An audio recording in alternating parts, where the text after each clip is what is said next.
Bonjour à tous. Alors, le cours d'aujourd'hui parle de l'exploitation des ressources naturelles, ce que vous avez dû normalement travailler pendant les 2 dernières semaines.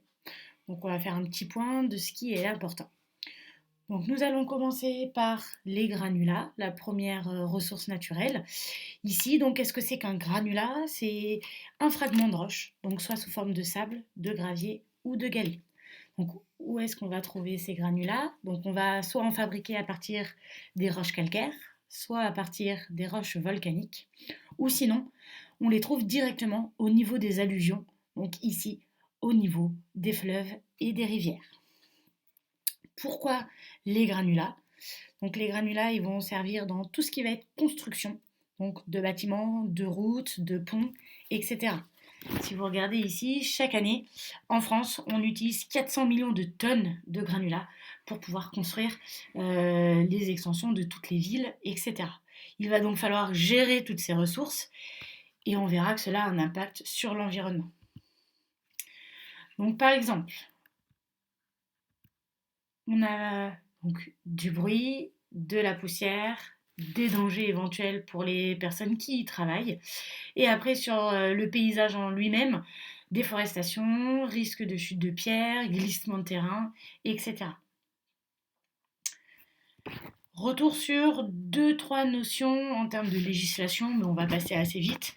Déjà, ce qu'on appelle une mine d'exploitation, c'est ce qui va être en souterrain, alors que tout ce qui va être utilisé à ciel ouvert, c'est ce qu'on va appeler une carrière. Afin de protéger au mieux l'environnement, on retient une loi importante, c'est celle de 2002, sur le développement durable. Voilà, qui a un petit peu cadré toutes ces exploitations pour qu'elles soient le moins polluantes possible. Passons maintenant au vif du sujet, donc sur les énergies fossiles. Donc les énergies fossiles, qu'est-ce que c'est? On va avoir trois qui vont être plus ou moins utilisées actuellement, le charbon, le pétrole et le gaz. Vous en avez déjà entendu parler, hein, elles sont indispensables dans notre quotidien, que ce soit pour le transport, le chauffage, les fabrications en tout genre. Attention, on va voir que certaines commencent à s'épuiser alors que la demande augmente. Donc c'est pour ça qu'on va s'y atteler aujourd'hui. Point important, on va essayer de voir comment les énergies fossiles sont fabriquées. Donc une énergie fossile, elle se forme naturellement en plusieurs centaines de millions d'années. Donc c'est de la matière organique, si vous vous souvenez, qui provient des êtres vivants, qui est enfouie naturellement ici au niveau du sol. Et au fur et à mesure que cette couche de matière organique ici se fait enfoncer dans le sol, et ben on va avoir une augmentation des conditions physiques. Donc on va avoir la température qui augmente et la pression. Donc cette matière organique ici, elle va se transformer en liquide qu'on appelle un combustible fossile. Donc c'est pour ça que le charbon, le gaz et le pétrole, on les retrouve sous la roche. Hop, j'ai perdu ma souris, elle est là. Ces combustibles fossiles, donc c'est ça qu'on va récupérer et que l'on brûle afin d'obtenir de l'énergie fossile. Donc ils sont stockés dans le sol, il va falloir aller les rechercher. Pour pas qu'ils s'échappent, puisque c'est du liquide, ils devraient remonter, hein, c'est physique. Il faut qu'ils soient piégés sous une roche imperméable. Donc vous voyez ici, c'est la roche jaune qui va permettre de fabriquer ici ce qu'on appelle un puits, par exemple un puits de pétrole ou un puits de gaz.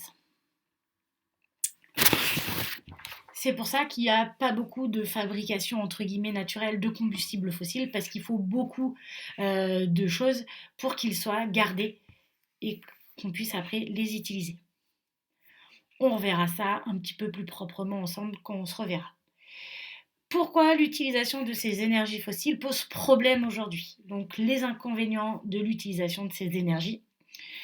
Elles sont, comme on l'a dit, épuisables, puisqu'il faut des milliers d'années pour les fabriquer, et nous, on les utilise très rapidement, en quelques dizaines, voire centaines d'années.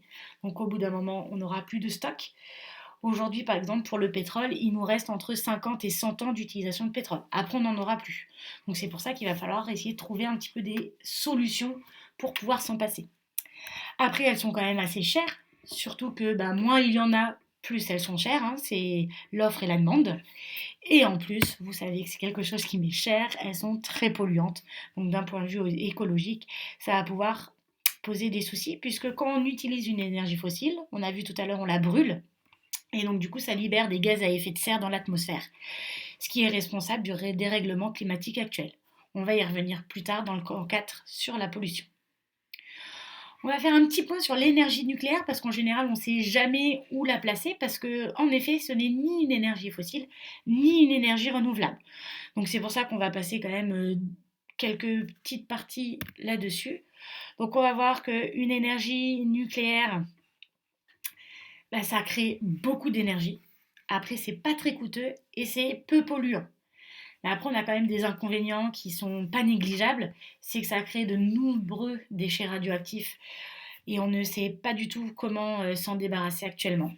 C'est assez dangereux pour la population hein, s'il y a un souci. Je ne sais pas si vous vous souvenez d'Hiroshima ou même de Tchernobyl, vous en avez sûrement entendu parler. Et en plus, c'est épuisable à long terme puisque ça utilise l'uranium qui est dans les roches. Donc même s'il y en a beaucoup, à un moment, il n'y en aura plus. Passons maintenant donc aux énergies renouvelables qui sont entre guillemets une des solutions pour prendre le pas sur ces énergies fossiles. Donc on se souvient, petit rappel de cinquième, qu'il en existe trois grands types, les énergies solaires, éoliennes et hydrauliques. Elles sont, elles, inépuisables et peu polluantes. Elles ont tout de même des inconvénients, et certains qui sont quand même assez contraignants. Donc on va voir qu'en termes d'environnement, c'est assez compliqué de recycler tout ce qui va être utilisé pour fabriquer par exemple les panneaux solaires ou les éoliennes.